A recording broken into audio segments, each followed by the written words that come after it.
Welcome back to Create a Family Book. My name is Sarah, and in this class, we are learning tips and tricks for creating a manuscript for your family history book.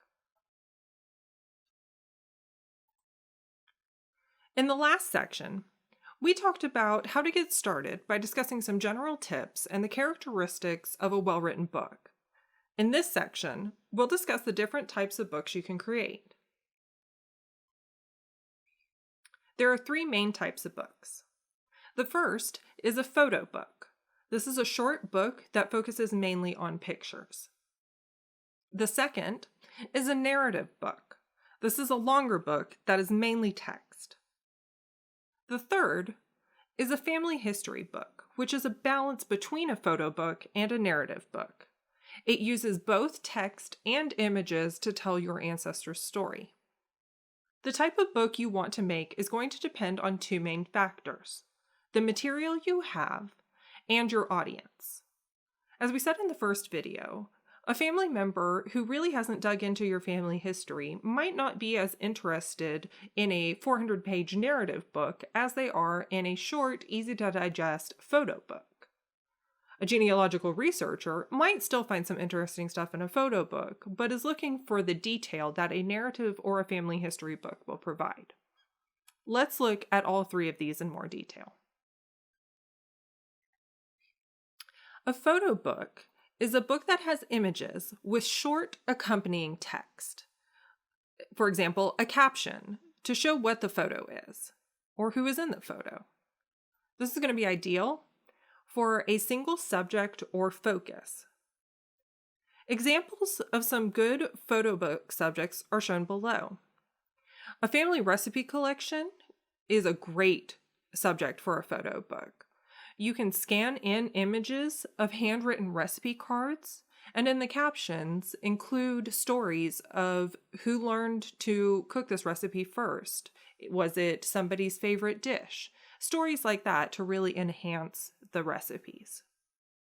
An heirloom collection would include digital images or photos of family heirlooms and keepsakes, and captions describing their origins and how they've been passed down. A family reunion book is one you might be more familiar with. This will include photos from family gatherings and identifying captions. You can name the people and their relation to everybody in the captions. You can also create a biographical or a memoir photo book focused on a single person or family. Include photos of the person, the places they lived, historical records like birth certificates or marriage records, biographical details, and text from personal memories. This could be stories that they've told you, or if you have their diary or journal, captions from that. A narrative book is a traditional text-based book. This will tell more complex, in-depth stories than a photo book. It can have a few images, but the emphasis is going to be on the writing. Some examples are an ancestor biography, which portrays an ancestor's life within the historical context of the time and the place that they lived. A numbered genealogy is a very traditional family history book, and if you're a genealogical researcher, you might be familiar with this type. This will identify all known descendants of an ancestral couple and will include pedigree charts to help keep readers in chronological order and in keeping track of who belongs in which family branch. You can use a standard numbering system to help with cross-referencing. For an example of this, if you go back to the first video, we talk about the standard pedigree chart. Family origins will focus on one specific family, their life, and their migration. An annotated journal or diary or letters is also an excellent example of a narrative book. This would include transcriptions of the family documents, and you can add notations on family background and historical events to add context. Creative nonfiction will use literary elements like plot, characterization, and theme to tell an ancestor story in an engaging way. It still needs to be historically accurate, though.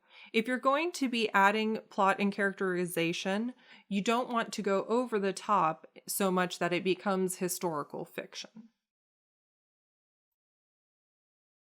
A family history book is a balance between a photo book and a narrative book.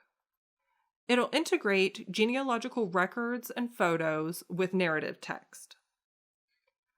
An example is a standard book that traces the ancestry of a person through time.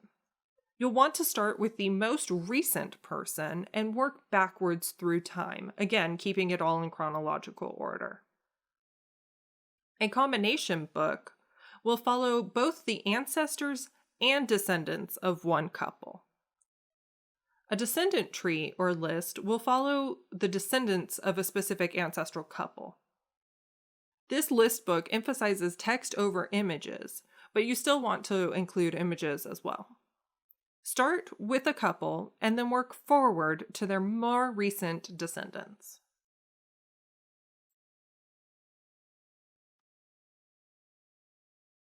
Family Challenge: Sharing Stories and Tall Tales. Everyone has funny stories. Ask a family member to share a funny story from their childhood. Try calling family on the phone or video chat with them to hear their funny stories. Don't forget to take notes.